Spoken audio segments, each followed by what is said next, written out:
Dito na naman tayo at muli natin balikan si Jonald. Dahil alam nyo po, yung last na panawagan natin. Kaya, nandito na naman kami. Ito ba yun? Hi po, idol. Hello po. Hello po. Dito tayo papasok na yun. Ay, wala na si ano. Wala na yung isang kapatid nila. Hindi na nakatali. Hello po. Morning po. Tao po.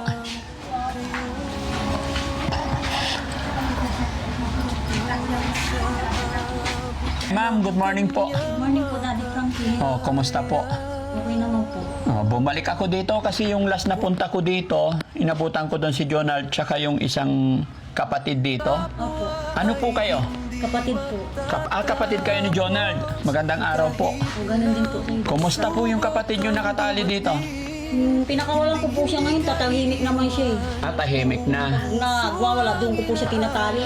Ay, ganun. Lumalayo po siya, hindi ko na siya makagila. Kaya tinatali ko na lang po. Okay. Kailan nyo siya pinakawalan? Kanina po, sa pinaliguan. Naligo naman. Ano pangalan nun? Jackie Lu po. Oh, tama. Si Jackie Lo. Buti nandito kayo ngayon, ma'am. Opo, ako po yung nagbabantay kay nanay. Kayo na po nag-aalaga. Malayo po yung dalawang kapatid ko po. Mabuti naman may nag-aalaga. Kumusta na si nanay? Nandun po, nakahiga. Hindi, nakabangon eh. Binahon ko to, uminom po ng tubig. Kumusta na si nanay? Pwede pumasok, ma'am? Sige po, Pwede pasok tumuloy? pa. Opo, pasok pa kayo. Okay. Tingnan niyo po siya to. Nay, kumusta po? Pasok po kayo. Kumusta si nanay? Mabuti. Si Jonald, kumusta na si Jonald? Nakahubot-hubad pa rin po. Ay, nakaubot-ubad. Dito ka, ma'am. Okay lang? Ayan, upo tayo, ma'am. Anong pakiramdam ni nanay? Oh, nag-iba na yung kulay ni nanay, ma'am. Sa vitamins po. Pinainom ko siya vitamins. Yun lang pong niresita ng doktor sa kanya. Vitamins lang?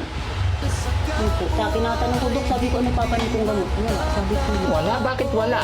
kasi mataas na daw po masyado, ano na, sabi niya masyado ng malala daw po si nanay. What do you mean masyadong malala? Nablangko na po yung utak ko. Sinabi niya malala, umiyak na ako. Umiyak na rin si nanay. Hindi ko na rin po naitanong kung anong stage na talaga siya ni nanay. Babalik pa po kami itong sunod na buwan po. Doon tatanungin ko po. Nay, ay, ma'am, pwede bang ano, tignan natin si Jonald? Opo. Samaan mo ako. Malaking problema to mga kababayan. Ma'am, gusto ko lang pong maklaro sa'yo, Nay. Yung sinasabi mo sa akin na masyadong mataas na. Kasi ayaw kong mag-usap tayo doon sa tabi ni nanay, siyempre. Ano po ibig niyong sabihin? Sabi kasi ni Doc, baka daw nasa stage 4 na po siya. Hindi pa daw siya sure kasi marami pa daw process doon gagawin. Sa kanya, pinababalik pa po kami para ma-sure daw po. Sabi niya. Pero, Sabi ko, Doc, hindi ba operan si nanay? Sabi niya, wala tayong libreng opera ngayon. Sabi niya, sa November 19 pa yun. Eh sabi ko, ano pang gagawin ko kay nanay? Sabi niya, kung gusto mo ipa-opera, private ka. Pero sabi niya, magtate ka ng pera, magtatapon ka. Sabi ko, paano to? Eh, walang-wala kami. Kaya umiyak na lang ako. Hindi ko alam gagawin ko kay nanay. Nabihan ko yung mga kamag-anak niya, yung mga kapatid ko. Wala din daw sila eh. Hindi ko alam kung gagawin ko. Nabablank ko rin isip ko. Pero gusto ko sana gumaling si nanay. Gusto ko pong gawa ng paraan. Gusto ko ma-opera po siya. Pero wala. Mga kapatid ko walang-wala din eh. Sabi ko kay nanay, paano to, Nay? Sabi ko, walang-wala tayong pera. Sabi niya, hintay mo na ako mamatay. Sabi niya, di lalo ako siya. Yung magulang mo, sabihan ganyan-ganyan, wala kang magawang anak. Ang sakit-sakit, Daddy Frankie. Marinig mo sa magulang mo, tanggapin niya na patay mamamatay siya. Na ikaw na anak, wala kang magawa. Sabi ko sa mga kapatid ko, ano, tanggap nyo na, mawala kayo ng ina. Sabi ko sa kanya, ako hindi. Ewan ko, hindi sila sumasagot.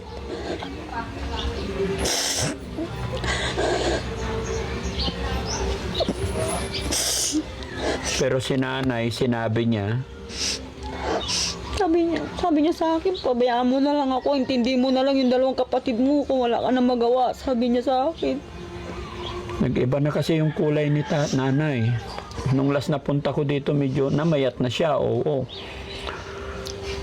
Pero ngayon, nag-iba na naman ang kulay niya. Hindi po siya kumakain. Minsan pinipilit ko pa. Yung may nagbigay po sa kanya, nag-donate sa kanya blender.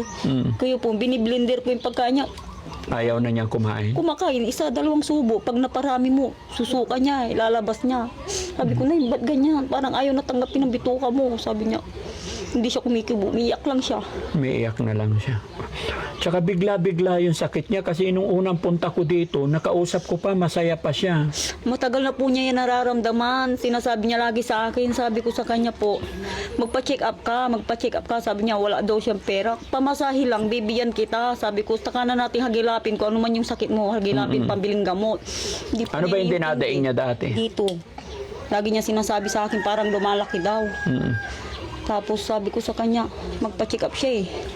Dapat kasi sinamahan niyo siya nung minor pa lang. Talagang napabayaan siya, no? Ano po, tutok din po ako sa anak ko kasi ano po siya, buwan-buwan siya nagkaka-UTI.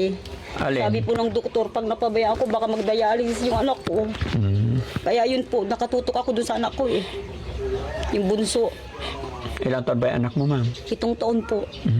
Sabi niya, tutukan mo tong anak mo. Tapos na ano to, magda-dialysis to, sabi niya sa akin. Tapos ayan na naman si nanay. Anong usapan ninyo magkakapatid? Hindi daw sila makapunta-punta po. Wala daw din sila makapera-pera eh. Nasaan ba sila? Yung isa po nasa Novaliches, yung isa nasa ano po Makati, naglalako po siya ng buko. Kahit pamasahe lang? Sabi niya, pampamasay ko pupunta ako diyan, ipadala ko na lang pambiling bigas. Sabi niya, kahit pambiling pagkain ni nanay. Kailan sila uwi? Pagpatay na si nanay. Sabi ko nga po sa kanila, kailan kayo uwi? Pagpantay ng paa niya? Sabi ko sa kanila. Sabi niya, hindi naman kami doktor, wala tayong magagawa, di tanggapin na natin ganyan. Sabi nila. Hindi ko alam, ano ba itong mga kapatid ko? Pinapasa Diyos ko na lang po lang. Iba rin po, Nay, na habang buhay pa si nanay, sana makauwi sila, makausap nila yung nanay nila. Ganun po sabi ko, sinasabi ko po sa kanila eh. Lagi ko nga pinagpipray, sabi ko, sana umaba pa ang buhay ni nanay. Kaya lang ang problema, hindi na kumakain yung nanay nyo. Ma'am, ano? Nakabidyo tayo. Manawagan ka sa mga kapatid mo. Yun na lang ang magagawa ninyong paraan sa inyong nanay habang buhay pa, makita niya kayo dito. Sinasabi ko po sa kanila na umuwi sila po eh. Kaya Sabi nga ko, ma'am, umuwi kayo. sa huling pagkakataon, i-upload namin to, mapapanood ng mga kapatid mo. Ano sabihin mo sa kanila? Jay, sana gumawa ka ng paraan para maano si nanay. Umuwi kayo kung kaya nyo pa umuwi. Kailan kayo uwi dito? Ate Joy, di ba may mga anak ka? Bantay mo muna dyan sa bahay nyo. Umuwi ka muna. Hindi ko na alam ang gagawin ko dito, te. Nahihilo na ako. May sakit din ako. Pero binabaliwala ako. Iniisip ko lagi si nanay. Hindi ko na rin. Baka mamaya malala na rin ako. Naka-schedule din po ako ultrasound eh. Sa Merkulis. Kasi ba, niisip ko, dito rin ako eh. Sumasakit. Hirap din ako magdumi. Ganon din kay nanay. Niisip ko tuloy, mamaya nagaya ko na si nanay. Pero sana naman, wag naman po, Diyos ko. Malilit din pa po yung mga anak ko. Ang hirap.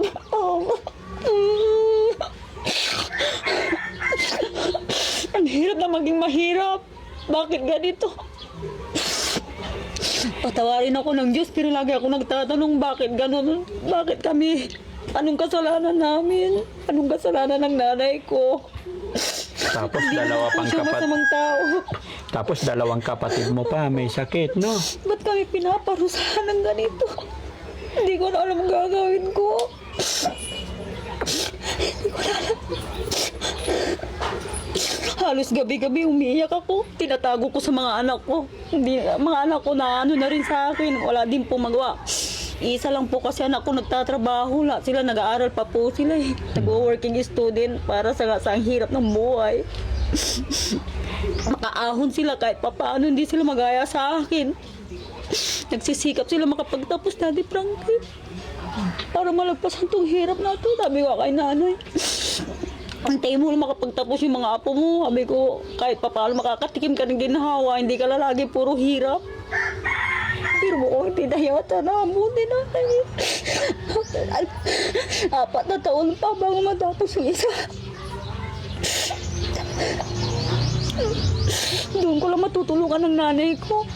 Sabi ko, kung pwede lang iwan ko siya, magtrabaho ako para sa kanya. Pero wala pong may iwan. Minsan nanghihingi na lang ako sa barangay namin pang biling bigas para may makain lang kami. May mga kagawad din po nagbibigay sa amin. Naawa sa akin. Pambili daw ng ulam ni nanay. Hindi ko na... May isang kagawad na isang araw nag-abot sa akin para na kami kawawang-kawa. Pag dahil mo pa yung daga na hirap, aabot ng kalang pambiling bigas, pambiling ulam, pambiling kanin ni nanay, pambiling gamot. Lalo ako nahirapan, lalo ako naawa sa nanay ko. Sa tingin mo ganito, para akong matino, pero sa kalikod-likod nito, hirap. Halos mga damit namin, sa totoo lang, Daddy Frankie, pinaglumaan ng mga pinsan ko.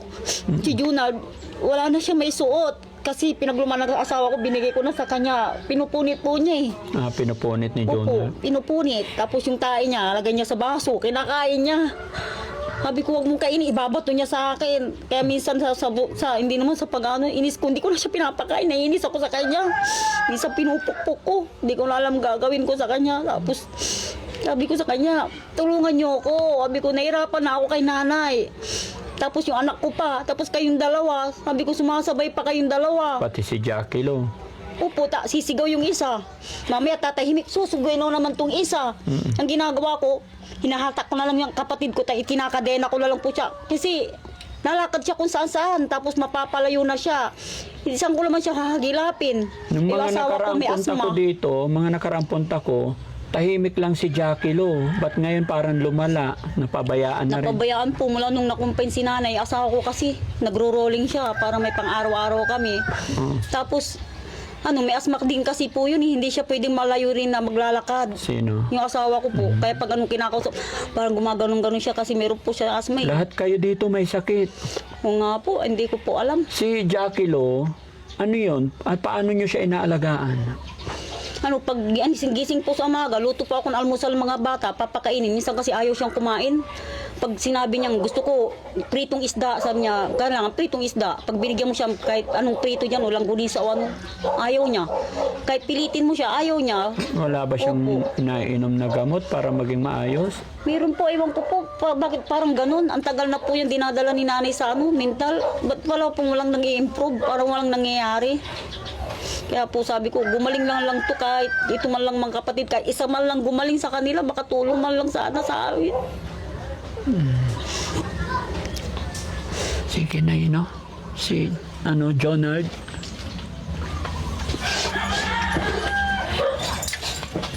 Nakahubot-hubad talaga.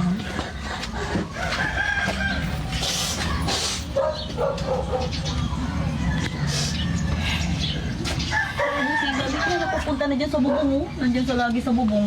Nalagay niya sa bubong. Pag nagis po niya dyan eh. Kahit ikumot niya, ginagawa ko, kukunin ko po yan. Tapos susunugin ko na lang. Puro tayan eh. Hindi mo na rin po yan magagamit. Pag tinanggal niya asin punit-punit, durog-durog, wala. Hindi mo na po siya mapapakinabangan. Kaya sinusunog ko na lang po.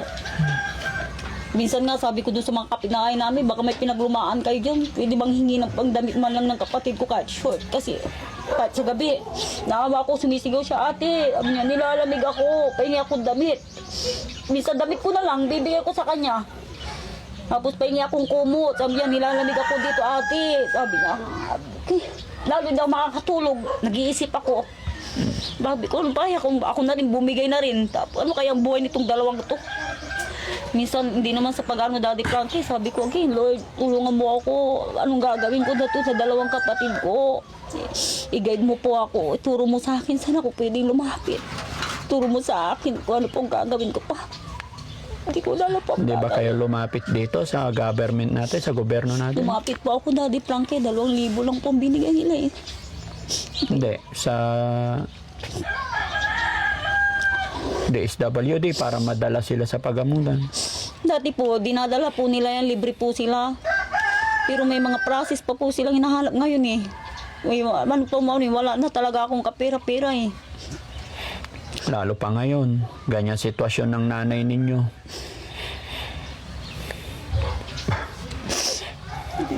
Hindi ko pa alam. Minsan nakatunga na lang ako kaya ginagawa ko, naglilibang ako dyan, niluluto ako ng merienda kahit pa paano malibang-libang man lang yung utak ko. Sabi ko, hindi ako kikilos na eh. Sabi ko, parang pati ako bibigay na pag iniintindi ko kayo lagi, pag tinitignan ko kayo lagi, tutunga na lang ko pag wala akong gagawin. Nag-iisip, mo yung isip mo kung di ka naman kikilos. Di lalo lang ako masisiraan ng ulo. Maging 3 na lang kami. So, ibig mong sabihin ay natanggap mo na kung ano mangyayari sa inyong nanay ngayon? Tanggap nyo na magkakapatid? Sana po may tumulong po sa amin. Sana tulungan na lang po si nanay. Kung sino man po gusto yung tumulong kay nanay. Gusto ko pa pong umaba ng buhay ng nanay ko. Gusto ko pa po siya mapagamot. Yan ang hirap. Ang problema kasi na sabi ng doktor, huli na. Masakit mang isipin, Daddy Frankie, aminin na natin, mawawala siya. Wala, ang masakit kasi makikita mo siya, unti-unti siya manghihina. Sabi kasi ng doktor, wala ka na magagawa, sabi niya sa akin, kung hindi mo maano to nanay mo, hintayin mo na lang siya. Sabi niya, ano pong hintayin, Dok? Sabi ko, manghihina siya. Sabi niya, babagsak yung katawan niya, tapos mananakit yung katawan niya, kaunti ng kaunti ang pakainin niya hanggang mangangayayat. Sabi niya, bibigay ng nanay mo. Kagaya ngayon, isang Sabi niya kutsara sa na lang akin. kinakain. Opo, kahit anong pilit ko eh.